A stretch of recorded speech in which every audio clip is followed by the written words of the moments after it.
Hello ladies and gentlemen, and welcome back to another episode of Raynday Gaming. My name is Raynday, and today let's take a look at how to play Hebo. No jokes, no montages, just a gameplay and information about how to make your experience with Hebo that much better when you next step onto the battlefield with this god. Now I'm excited to not only talk to you about his combo, but to talk to you about a way to build him and how to basically proactively get out of the early game, which is where Hebo can be devastating in the right team comps and also suffer the most because of his lack of inherent mobility without a dash, a jump, or any official escape. But he does have a couple things in his back pocket, including that Atlas of the Yellow River, which has been consistently buffed over his last couple of changes. And so that's something that is going to work out in your favor if you are able to utilize it correctly. I'll talk about how to utilize it correctly, not only to get away, but to poke and to create opportunities for your teammates to aggress as well behind you or in front of you. The other thing that I'll talk about is how to obviously combo Hebo's abilities most effectively to secure a 100-0 combo kill.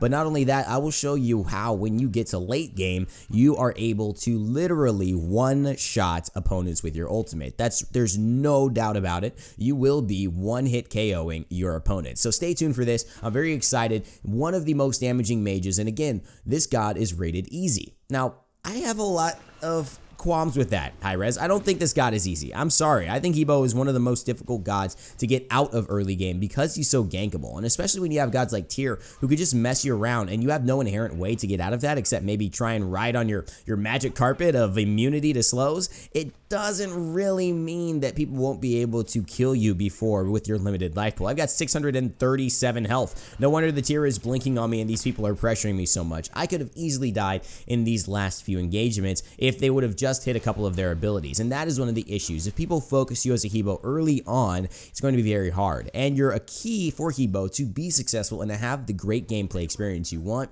is to get out of late game. I mean, to get out of early game into late game, because Hebo has one of the most ridiculous late games you will see in Smite. Like I said, 100-0. You'll see. So what I'd love to do is go full damage on Hebo, but there's a couple of items that I think have been introduced in Season 3 that help him, and not only that, squish your mages to become more sustaining and more, I guess, defensible, more survivable against some of the onslaught of pressure that some of these warriors might be trying to put onto you in the back line, looking at gods like Tyr. Now, a nice water spout comes out for me just to pressure, and one of the things I like to do with Hebo, specifically with Hebo, is to pressure with my water spout, and I don't upgrade it because, again, it's not the best clear. It does give you some long-range pressure, and again, if you're getting pressured out of lane and out of range of creeps, and you want to make sure you secure them, you might want to go ahead and upgrade your 3, but the amount of damage you can do with your number 1, but not only that, the ability for you to have it up on such a high cooldown, and you see the Tyr basically going for the kill on a Nightmare Reborn, Eska getting that, but the Xbalanque ults instead. Now the Odin's slowed with his ring of his Gunger's Might, I believe, and I get the kill, which is fantastic, not only because of the slow from Odin, but because the Xbalanque Into Darkness ultimate, I believe that's what it's called, it might not be, that might be a movie, actually goes ahead and allows him to stop moving, and that period of time where he's stopped, I'm able to catch up and finish him off with my number 1, which I have been upgrading, and that is, again, one of the reasons why I like to upgrade it is because you have the consistent damage. It allows you to get your passive up more, which your passive called Steady Flow means that you will increase, I believe it's 5% every single time you use an ability, and that will refresh every time you use an ability, and it lasts for 5 seconds. So what that means is you can gain 3 stacks. You will have 15% extra magical power based on the magical power you have, and that will be regained every time you use an ability within that 5-second time period. So essentially, you could keep that 5-second 15%, magical power stack up because your water flow, your water cannon.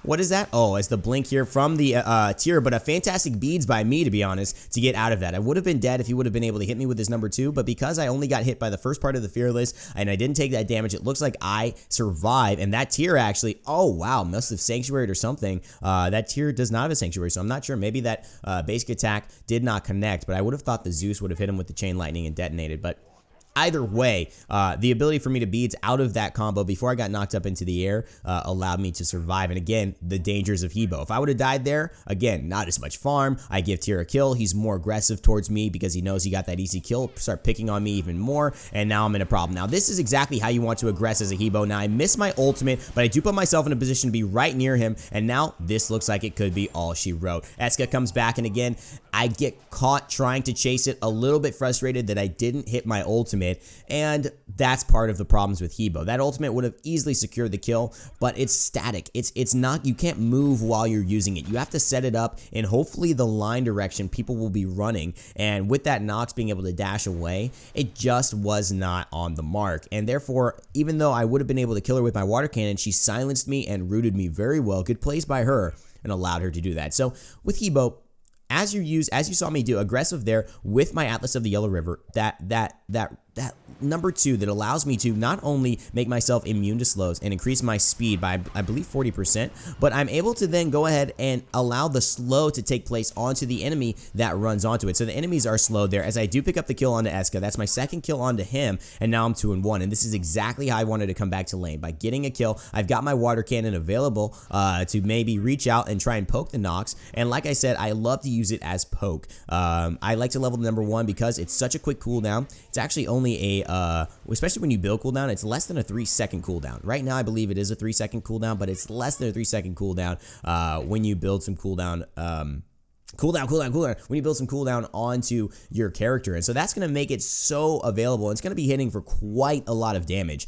Talking about what I do with poking and my Atlas of the Yellow River, and what you might want to do is throwing that river out in front of you, right? So you throw the Atlas of the Yellow River out, which is going to give you the immunity to slows, but it's going to allow you to move very quickly, much more quickly than other people. I'm telling people to be ready for the knock up, especially Nightmare Reborn, because I'm knocking 2 of them up, and he's there. He's got his ultimate. I could see in the top left corner, and so that would have been an easy kill if he just would have followed up on that. So I'm just telling him to be ready and be aware. Now the Nox does catch me here, but I do somehow avoid the damage from her Siphon Darkness, which is great. And Azana comes over and takes down Fio, and now it looks like, ooh, Baby Bird going down as well from Azana's ultimate. And that's a great job by him to follow up on those 2 characters who have been pressuring me quite a bit. And again, one of the more difficult reasons why I'm not able to get to late game. When Hebo gets into a game, guys, People say we got to kill Hebo, right?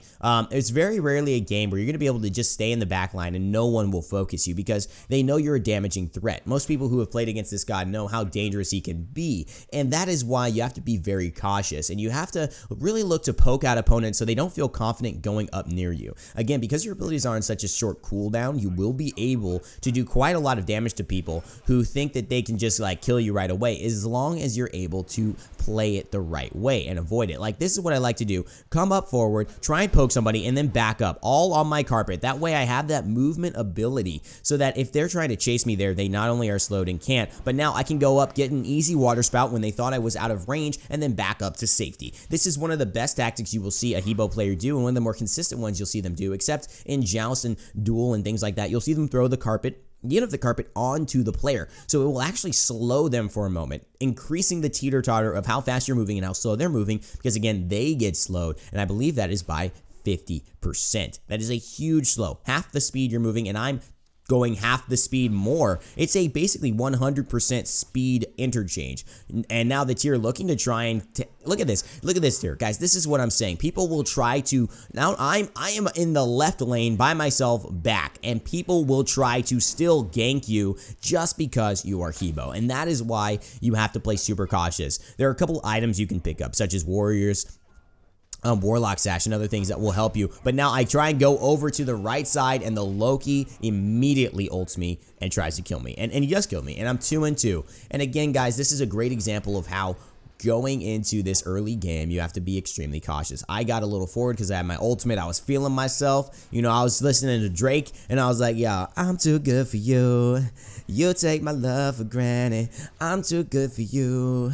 I just don't understand it. No, I'm too good to you. And then basically all of a sudden, I get killed, and Loki starts singing, I'm too good to you. And I'm like, God damn it, why did I sing that song? And that's where it happens. You start feeling yourself, you know you're strong, you're 2-1, and then all of a sudden somebody brings you back to reality. This is great to see a Tyr and a Loki, 2 people who are good at diving back lines, and this Hebo, and how I deal with this, because This is basically the worst situation you might have as a Hebo. People that are able to safely dive your backline. But again, you see right there, I throw the slow onto the Fio. I slow her down. I knock her up. Nightmare Reborn's ready for the ultimate from the Awilix. And I miss not only my water cannon, but my ultimate there. I miss everything. I miss the ability, but I see the Loki's going that way. He must have turned around because obviously he does not want to get that damage. But wow, I cannot believe I missed everything. It's too bad. I could have got a lot of kills there. But again, that's just the problem. Hebo's ability is not the easiest to confirm, except I find it very easy to do the water spout. I find that a very easy ability. I'm telling people, I think we need to go in, but I missed that again. I missed everything again,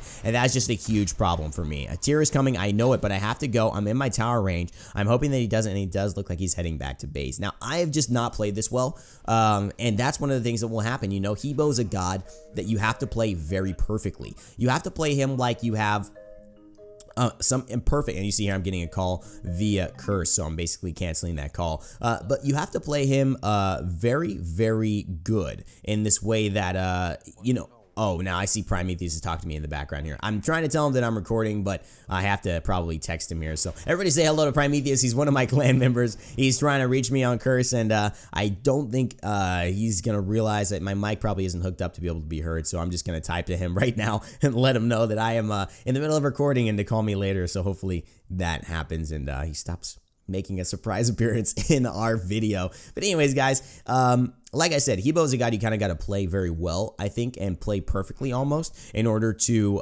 really do his character service and get him into that late game as much as possible. Now Loki goes invisible, but it doesn't matter because I can see him. And now look how easily, look how quickly, oh my god, but a very nice, oh, but I got the slow here. I gotta make sure I get it, and I do. I get the kill on the Sunless Globe because of the Atlas of the Yellow River allowing me to go ahead and get the kill. I got a no-scope achievement. Apparently I wasn't able to see him, but it was very clear to me where he was, and it was just a matter of catching up. And because of the 50% movement speed, the slight 50% movement speed debuff he got, I was able to get the kill. And that takes me to, again, the next portion of playing Hebo, and that is learning when to use your water spout and what direction players will be moving when you use it. Now, a lot of people aren't sure how this knockup works. One of the things with knockup is it's a very good water cannon. I believe it's called water spout.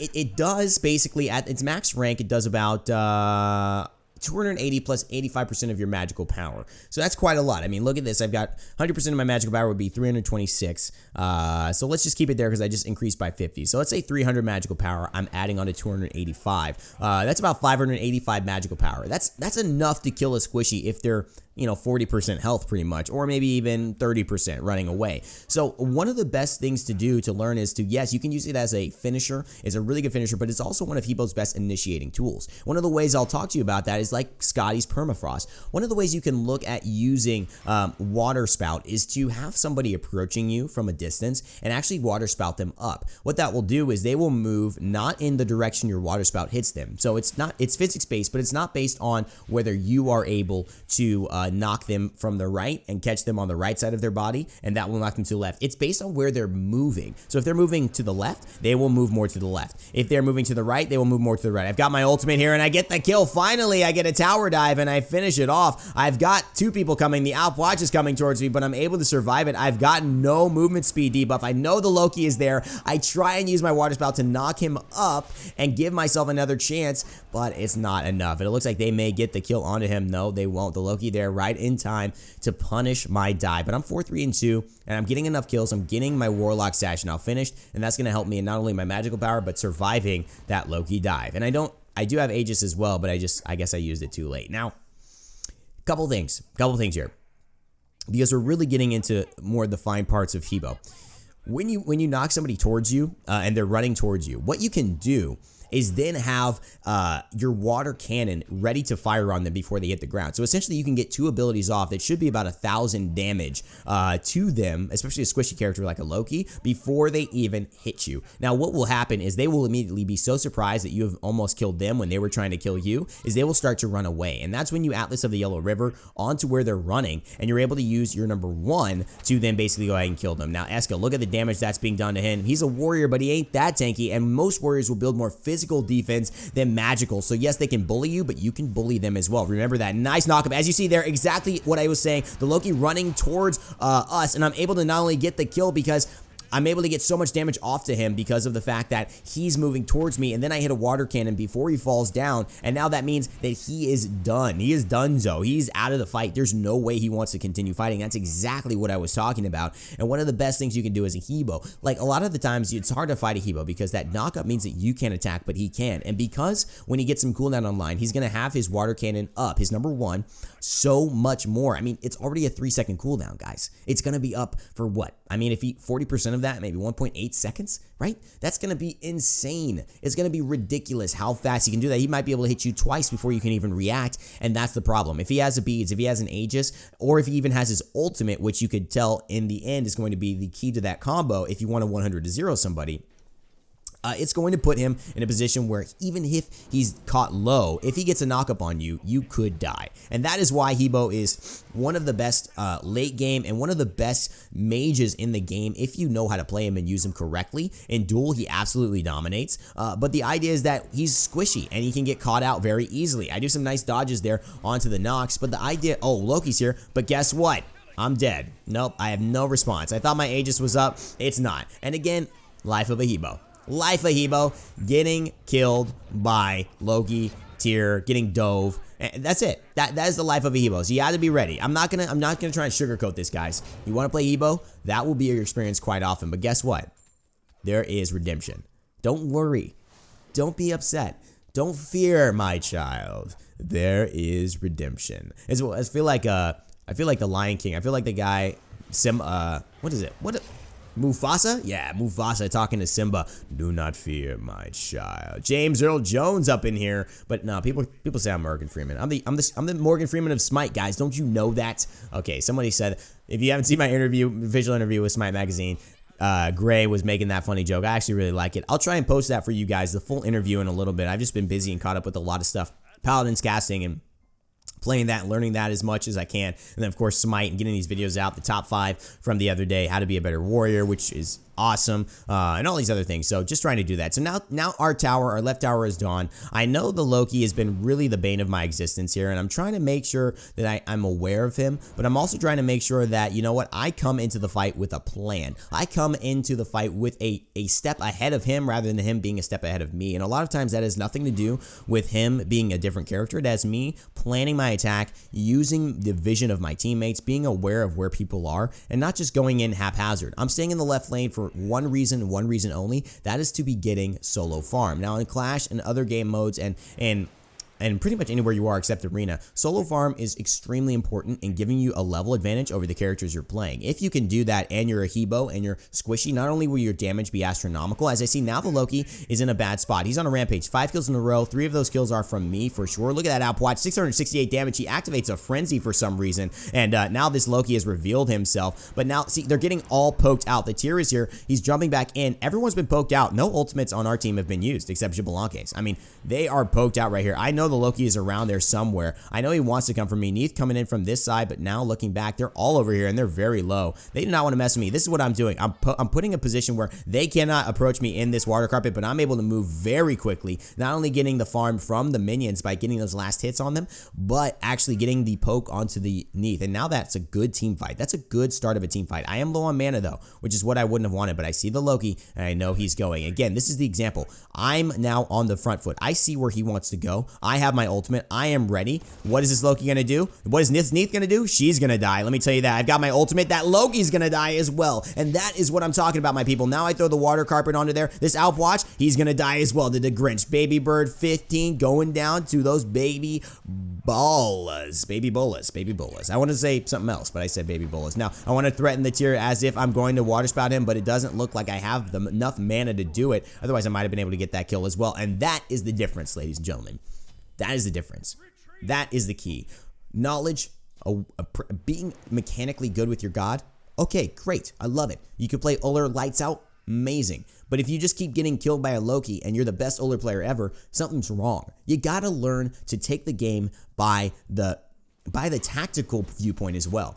And understand that not everything is how good you play. It's how you use what you have to your advantage. It's a game of chess in many ways. It's not just a game of physical skill, right? We're not just throwing horseshoes and seeing who has the best aim. It's about When are you going to throw that horseshoe? And can you steal the other person's horseshoe before they have a chance to throw? It's like all of these little things. What can you do? And oh, what a nice backflip with the Neath carrying the Nox, who might have like, I don't know if they would have both died. If Neath dies and I have more damage available, as you see the Loki here, would the Nox die as well? Oh, I've got the knock up on the Loki. He might be in a bad spot. Oh, and he uses ultimate. He's done. Bye-bye, Loki. Bye-bye. Uses that ultimate and you miss. No good. And that's exactly what you just saw with the Neath. Knocked her up. She was heading towards me and now she gets killed. The Eska is in a bad spot. I've got one basic attack away from killing him and I got to hit him with the water spout. I do. And that's a done Eska. Actually, I believe the minions might have helped me out with that if I did have some minions. But now Nox and all them, they're trying to kill me. I know it. And I actually juke it out, although I do use my Aegis just in case. And now the Nox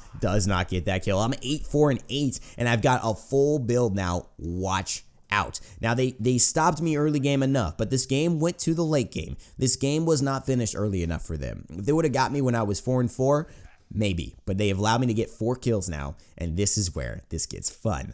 I have Dynasty Plate Helm, an item that is a good item to transition not only with power, but with penetration and physical defense, because when you're getting focused as a mage, as a character that is hard to survive, the little physical defense helps, but it doesn't do that only. It gives you a little bit of penetration and magical power that helps you to stay relevant with your damage, and that's one of the reasons why Dynasty Plate Helm is getting picked up in the SBL very often. I really like the choice. I like how people are using it, and I think it's a good item. You guys might want to consider throwing that on some of your squishier or less escapable mages, because of the fact that, you know, obviously it's going to put you in a position to survive a little bit more and still have that damage. Now, they're in a bad spot. Although the Outwatch ultimate is there and the tier is running, and I cannot knock him up out of that dash because he is immune. Nightmare Reborn does get taken out, but the Nox ultimate is wasted onto the Grinch, and he doesn't look like he's going to die from that, so I'm very happy with that trade. I do not want that Nox ultimate, which probably at this point could take a huge chunk of my life off, and my Aegis is gone. Loki's in the background, and I'm looking at the Zeus immediately. I know he's going there, and I've got my ultimate available, but I get knocked out of it, but I've got it.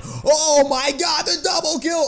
Oh my god, nobody expected that. Look at that turnaround damage. Eska's in trouble now. Let's see what I can do. I use my Atlas of the Yellow River, and I get the immunity to slows, and I'm able to run past him, and he can't catch up because he's chasing me, and he's 50% slower, and I get the kill. Oh my god, a triple kill, and that is the power of Hebo. That ultimate goes through anybody. It just goes a certain distance. They allow me to get my 3K pot, and it is on like Donkey Kong. It is on, baby, like Genghis Khan. I cannot wait to get back into this lane, and they are scared. It's a full deicide. I'm like, guys, they have just released a monster, and that is the benefit. I have 93 stacks in my Warlock Sash, which is not only starting off with, I believe, 400 health or 300 health. It's something ridiculous, like an extra 300 health and 300 mana. But it gives you extra health and magical power per stack. I mean, the amount of magical power I have right now, do you know how much magical power I have? 898 right now.